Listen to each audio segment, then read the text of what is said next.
जैसे आप पढ़ने आते हैं उसी तरह से एक था, एक लड़का था क्लास का और उसको कुछ नहीं आता था।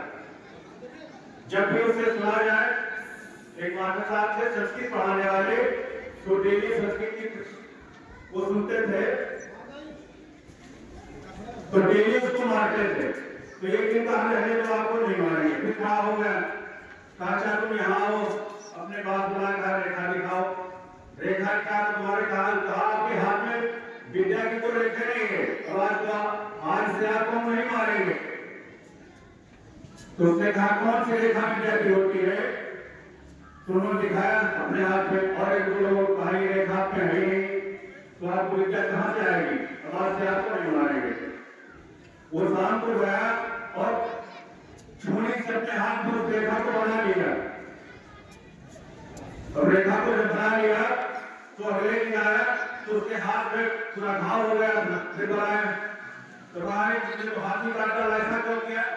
तो कहा आपने कहा था आपके हाथ में रेखा नहीं, तो हमने बना लिया। कहीं तो आपने बना लिया, कुछ करो फिर करो। नहीं ठीक है, आपसे बताइए जो बताइए वो करेंगे।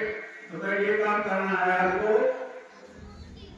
तीन पद दिए बहुत छोटे छोटे, कहीं तीन बातों को तब तक नहीं याद करना है, तब तक नहीं आपको भोजन करना जब तक याद ना हो जाए। तो तीन छोटी बातें हमको दिया और एक कहा पढ़ करिए, उसने पढ़ कर लिया।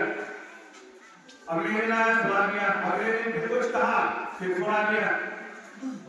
इस तरह से वो डेली सुनाते रहा और सुनाते सुनाते वो इतना प्रखर विश्वास हो गया कि आज भी उसका नाम अमर है और उस नाम को भी जानते हैं।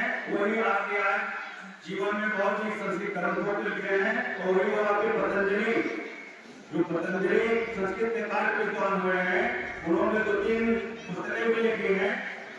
तो ऐसा कोई विद्यार्थी है नहीं जो कुछ न सीख सके, कुछ न बन सके, बल्कि सब कुछ सीखा जा सकता है और कुछ भी पाया जा सकता है और कुछ भी बनाया जा सकता है।